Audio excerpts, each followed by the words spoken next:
Although I started traveling full-time before smartphones and cellular data even existed, I honestly don't know how I survived. In this video, I am sharing 7 must-have travel apps. These are essential apps for travelers, and I use them daily. But this isn't just a plain old travel apps guide. I'm going to share exactly how I use each of these apps to make travel easy, safe, and fun. And I'm willing to bet you'll be surprised at what some apps that might already be on your phone can do. Let's do this.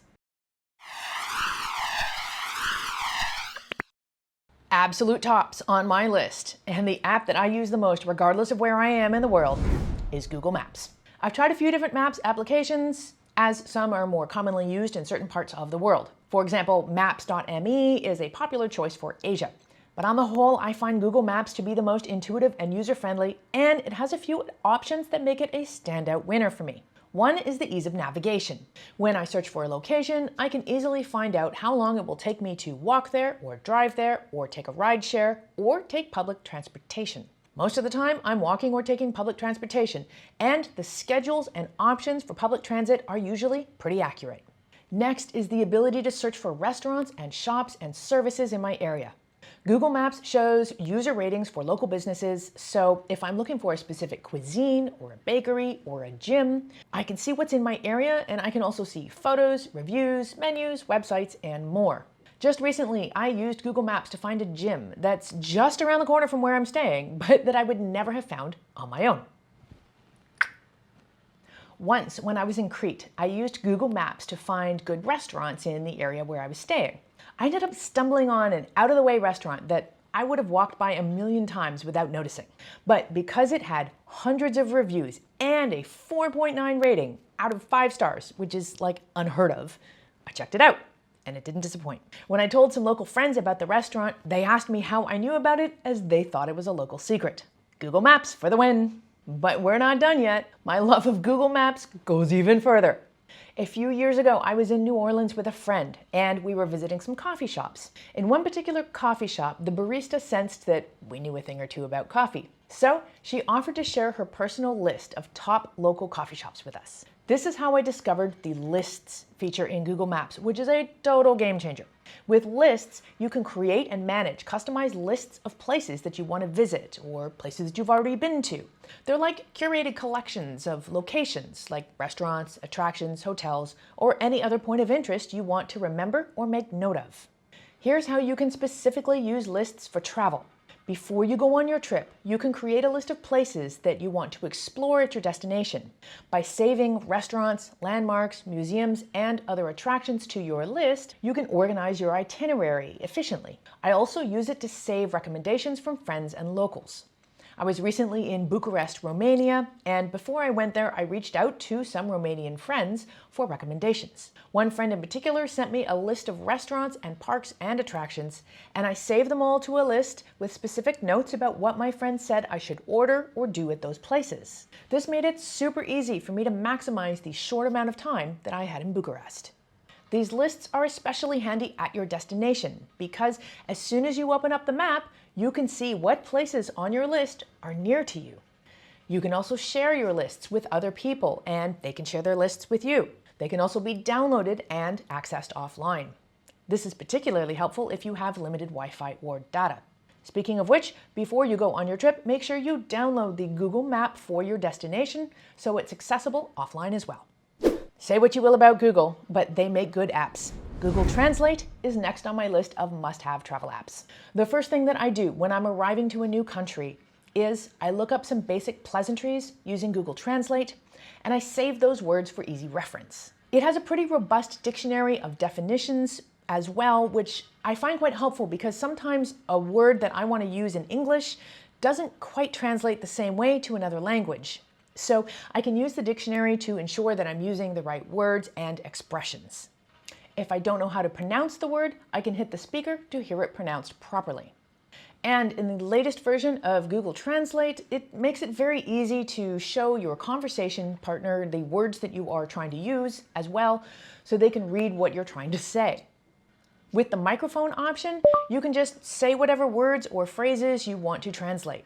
And with the conversation option, you can have nearly seamless conversations with locals. I also find the camera function to be invaluable in restaurants and even more so in grocery stores. Just hit the camera button in the app and aim it at whatever you're trying to translate, and voila, you're practically fluent. Similar to Google Maps, you can download dictionaries in advance of your trip so that you can translate even if you don't have a data or Wi-Fi connection. But certain functions like the conversation and camera won't work as well. Make sure you check out my episode about international cell phone travel tips so you can sort out your best option for staying connected while you travel. While I'm busy learning new languages with Google Translate, I like to use Duolingo on a daily basis to increase my vocabulary and my understanding of the language of the place that I'm visiting. It's a user-friendly and fun way to learn a language, but I do find Duolingo has some limitations if you're really serious about getting good at speaking a new language. For that, I believe a multifaceted approach is necessary that includes a variety of approaches like taking classes, listening to audio lessons, and more. I'll leave a link in the description to an article I wrote that outlines how I became fluent in Spanish. One thing that I found curious was that Duolingo actually became much more useful as I became advanced in Spanish. Once I had a good understanding of the basics like conjugation and present and past tenses, male and female, that sort of stuff, Duolingo helped me level up in learning the new types of future tenses and further expanding my vocabulary. The challenge I have with Duolingo if you are super new and don't know anything about the language is it may be a little difficult to understand things like conjugation, masculine, feminine words, and other rules of grammar which aren't clear in the app. With a few classes, you can learn some tricks and rules of thumb that apply throughout the language. Okay, back to apps. Next up on my list of must-download travel apps is XE. This is a currency conversion app that I use all the time. In fact, I use it before I even show up to my destination. In another episode about currency exchange advice, I speak about the importance of having a basic understanding of what the local currency is worth before you arrive at your destination, so you can set up some formulas in your head for how to do basic conversions. I use XE for this, as well as for all conversions on the go. You can customize the page to show multiple currencies as well, and by entering in one amount in one currency, you can see how it translates across multiple currencies. This is handy if you're on a longer trip through multiple countries, or you're a remote entrepreneur earning money in multiple currencies. WhatsApp is another app that I am on every single day. In some countries, WhatsApp is the preferred way of communication by locals and travelers alike. And it's even used instead of regular text messages or phone calls. It's handy on so many levels. For example, you don't need to have a local phone number in order to communicate with locals at your destination using WhatsApp. You can set up the app using your regular cell phone number at home, and once it's verified, WhatsApp does not use your cell phone plan. Instead, it uses Wi-Fi or any data connection available to transmit information. People can find you on the app using your home phone number, but it's only an identifier of your account. That's all. Also, when you meet and connect with people at a destination, you can use the QR code feature within the app to immediately connect with them through WhatsApp and stay in touch. I also find that when I'm attending conferences or events, or I'm in parts of the world that are hubs for certain communities like digital nomads, WhatsApp groups are a common way for people with a shared interest to stay in touch and coordinate events, outings, and more. For example, I am currently on the Portuguese island of Madeira, where there is a thriving digital nomad community. There are dozens of themed WhatsApp groups that can be joined. For example, I'm part of the hiking group that coordinates hikes around the island many times a week. Someone might pop in a message saying they want to do a hike to ABC, asking if anyone wants to come. And before you know it, a group of 10 people are coordinated to go on the hike. Another great feature of WhatsApp is the ability to stay in touch with people around the world, regardless of where you are. I can do audio calls and video calls with my friends and family back home, as well as with new and old friends alike, anywhere from down the street to on another continent. All I need is a Wi-Fi or data connection, which you can get many ways depending on where you are and what you need. Remember to check out my episode about international cell phone tips to make sure that you are set up with the right plan for your needs and your destination. Rounding the corner on this list of absolute essential travel apps is NordVPN.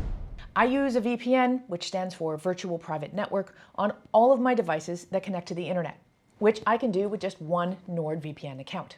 When we travel, we are often using Wi-Fi connections at airports, hotels, and cafes. These are public Wi-Fi connections, and even if they have passwords, don't be fooled, they are not secure. Anyone who has ever been on that connection using that password has the potential to access your online activity if you're not encrypting it with a VPN. These Wi-Fi risks are not just about travel either. I use a VPN whenever I'm connecting to any public Wi-Fi network at home or abroad. But there's more. When you turn on your VPN, you can actually select what country you want your phone or computer to be connected through. While one of the more common uses of this feature is to access streaming services that you can only access while technically in your home country, there are also some more practical, even essential, uses for people who travel long term. Because some official websites may require you to be in your home country to log in. For example, believe it or not, when I try to log in to download my monthly power bill from my apartment in Toronto, I can't do it unless I use a VPN to make it look like I'm in Canada.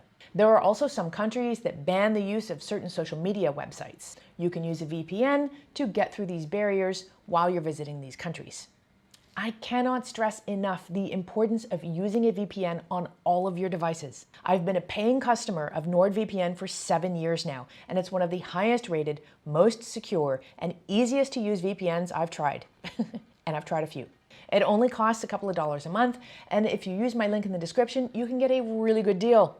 And I'll get a little commission too. So we can all be happy. Last but certainly not least is 1Password, which is also related to travel safety and security. 1Password is a password manager that helps you create and store secure encrypted passwords to all of your accounts, and it autofills this information when you need it. This is handy on so many levels. First of all, if you're like me and you have dozens, if not hundreds of accounts, in order to keep those accounts secure, every password needs to be different and unique and complicated. It would be literally impossible for me to remember all of these passwords. So 1Password remembers them all and syncs them across all of my devices. Next, it's handy because of the autofill function. When I land on a site or an app that 1Password recognizes, with the click of a button, I can automatically enter my login information without actually keying it in.